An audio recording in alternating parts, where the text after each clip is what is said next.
आज की इस वीडियो में हम एक निठारी हत्याकांड के बारे में बात करेंगे जो 2005 में हुआ था। साल 2005 में निठारी के पुलिस स्टेशन में लगातार बच्चों के गायब होने की खबरें आ रही थी, लेकिन पुलिस इन शिकायतों को गंभीरता से नहीं ले रही थी क्योंकि गायब होने वाले बच्चों में से ज्यादातर लड़कियां थी। पुलिस को लगता था कि लड़कियां घर छोड़कर भाग रही हैं, इसीलिए पुलिस इस केस को गंभीरता से नहीं ले रही थी। लेकिन 2005 में नोएडा के सेक्टर D5 में बच्चों को खेलते समय नाले में एक हाथ मिला। जब इस हाथ के बारे में पुलिस को बताया गया तो पुलिस ने इसे किसी जानवर का हाथ बताकर केस को रफा दफा कर दिया।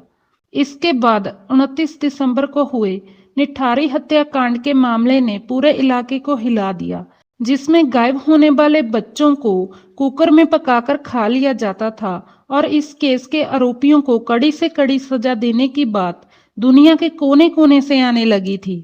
इस केस की गंभीरता को देखते हुए इस केस की जांच सीबीआई करने लगा, जिसके बाद एक अयास मालिक और उसके आदमखोर नौकर का सच सामने आया।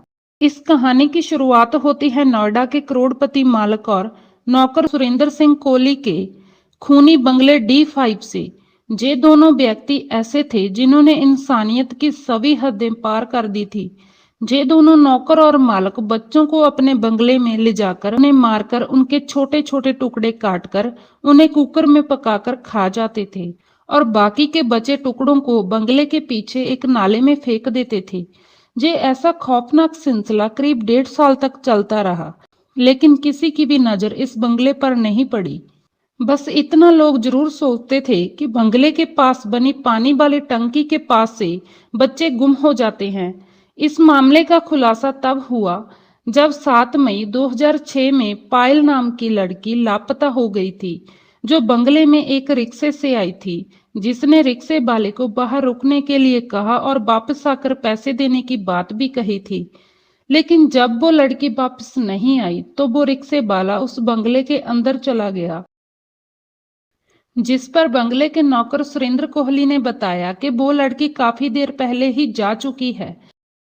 लेकिन रिक्शे वाले का कहना था कि वो लड़की बंगले से बाहर नहीं निकली और ये बात जब पायल के घर वालों तक पहुंची तो पायल के पिता ने ये शिकायत पुलिस थाने में दर्ज करवाई कि उनकी बेटी D5 बंगले से गायब हुई है। ये सुनकर पुलिस जांच में जुट गई, लेकिन इससे पहले करीब 1 दर्जन बच्चे गायब हो चुके थे। पायल के मोबाइल फोन के जरिए जो उसके पास था, पुलिस ने D5 बंगले की जांच शुरू कर दी। उसी जांच के दौरान उस मालिक और नौकर का काला सच सामने आया और जांच के दौरान एक एक बच्चे के लापता होने की वजह सामने आने लगी। ये केस इतना खौफनाक था जिसे 11 जनवरी 2007 को सीबीआई ने ले लिया था। 28 फरवरी और 1 मार्च 2007 को निठारी के बेरहम नौकर ने अपने जुर्म को दिल्ली में कबूल किया और उसने बताया कि वो बच्चों के छोटे छोटे पीस काटकर उनको कुकर में पकाकर खा जाता था और बाकी के हिस्सों को बंगले के पीछे नाले में फेंक देता था। इस हत्याकांड के 8 साल बाद यानी कि 2014 में सुरेंद्र कोहली के खिलाफ गाजियाबाद के कोर्ट में मौत का फरमान जारी हुआ। कोर्ट ने उत्तर प्रदेश सरकार को सुरेंद्र कोहली का डेथ वारंट भेजकर लागू करने और कार्रवाई करने का निर्देश दिया। सुरेंद्र कोहली के खिलाफ इसी हत्याकांड के जरिए 16 केस और दर्ज हुए। उसके साथ उसका मालिक भी इन हत्याकांड में सहायक रूप से दोषी पाया गया और उसे भी एक केस में मौत की सजा सुनाई गई, जिसे सबूत न मिलने पर इलाहाबाद हाई कोर्ट ने उसे बरी कर दिया। नौकर सुरेंद्र कोहली को 16 केसों में से 5 केसों में से मौत की सजा सुनाई गई और बाकी केसों की जांच अब भी चल रही है, जिसके बाद अंतिम फैसला लिया जाएगा। ये वीडियो आपको कैसी लगी हमें लाइक और कमेंट जरूर करें और चैनल को सब्सक्राइब भी जरूर करें।